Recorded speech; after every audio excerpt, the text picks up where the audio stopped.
Research, your skills. What are you selling? What job or title or function? What value do you bring? Hint, there's only 3 things. Guys that are in my business in the industry, Terry and the other guys that I met earlier, correct me if I go wrong. There are only 3 things an employer cares about. Make me money, save me money, increase my efficiency, which is really an iteration of the first 2. Beyond that, couldn't care less. Your resume, your 30-second commercial, your blog, your PowerPoint, your website, however you choose to engage these people, has to answer those or speak to those 3 issues. Make me money, save me money, increase my efficiency. I mean, I'm not going to pay you $150,000 a year or you $250,000 a year unless I'm making $1 million off of what you're doing. We all know this stuff. We just forget about it sometimes when it comes to putting stuff together. Yeah, this is a variation. Number 2, market for your skills. How much are you worth? It kind of ties into number 1. If you can get in front of a hiring authority and prove to him or her that you can make more money or save more money than you're asking for in salary, they will probably hire you for any open positions they have, or if they have any kind of foresight, they'll create a position for you. So you have to think of yourself as a piece of capital with legs, or maybe a piece of blue chip stock. Stop thinking of yourself as an employee. Start thinking of yourself as a walking, talking investment. And this is another mindset change. It's like buying the car and seeing it again. If you think, I save $500,000 a year. Or better, I save $496,000 a year. Specificity is credibility. When you start thinking, it's always got to be in your head so you can spit it out, because any conversation can turn into that. It's got to be part of your pitch, and it's got to be woven throughout your resume and your cover letters.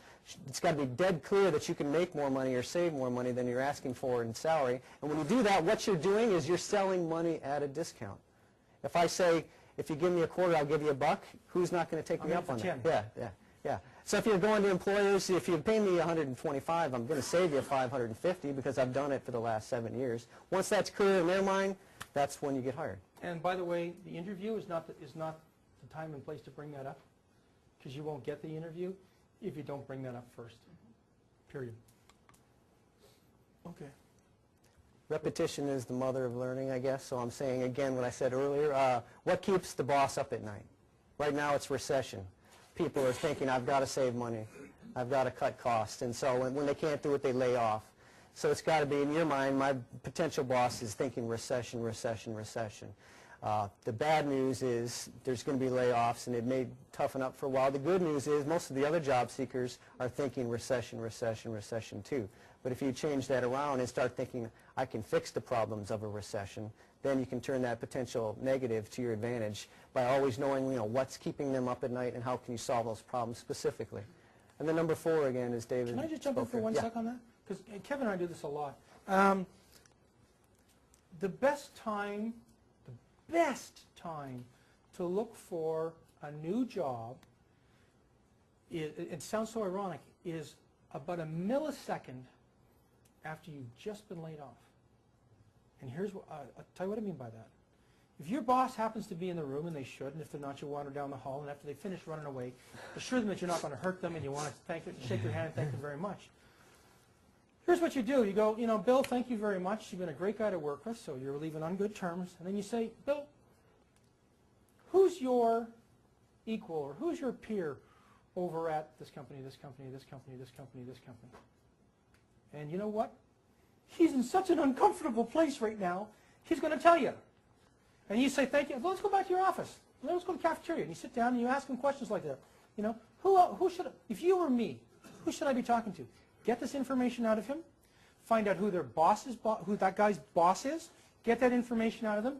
And then take him back to his office and say, listen, would you mind calling a couple of those guys for me right now and just letting them know that, we're in listen, you laugh, but it makes so much sense, right? I hope you don't ever have to try this, but if you do, you'll be laughing all the way home. Hey, honey, you never believe what I just did. Because this works. I just did this with a friend of mine, 10 years with the same company.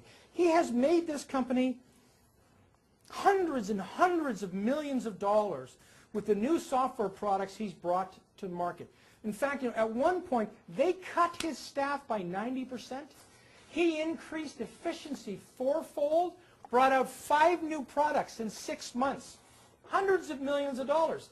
So Kevin, who's my friend, calls me and says, Well, they're going to move everything to Israel. I said, hey, that's great. We knew this was coming. He said, and they want a retention package. I said, great. Have you signed it yet? He says, no, fine. So you fire that over to me.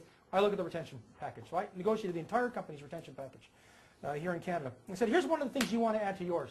You want to get him to agree verbally that he's going to give you a letter of reference. And he goes, okay. I said, so phone him up now and do it. So he phones him. The guy says, yeah, sure, I'll give you. Why don't you write it? So Kevin said, well, he wants me to write it. I said, go, so write it. So he writes it, and he sends it to me, and I call him back and go, okay, like, did you not read the book? I gave you a copy. Come on. Not even a little bit of it? So I said, I'll do it. So I write the resignation letter, and I send it to him, and he says, oh, this is great, but he'll never sign it. I said, listen, he's coming into town tomorrow, right? You go, you have breakfast, you schmooze, you make nice. I said, you go back, and you get everybody to sign off on the package, and just before you sign yours, you go, listen, here's a letter of resignation you asked me to write for you, for me. Would you mind signing it? So he does that, and he calls me back and goes, my God, he loved it. I said, did he sign it? Oh, yeah. I said, I got extra copies. I said, great. The day after the day that they gave him the package, he sent out three resumes. He got 3 offers a day later that started 10 months after he finished that job. So he had 3 offers from companies that were willing to let him start in 10 months. So what did he do? I wish I could turn the mic off. Lazy, took a vacation is what he did. You know, we went back to work. Back to work.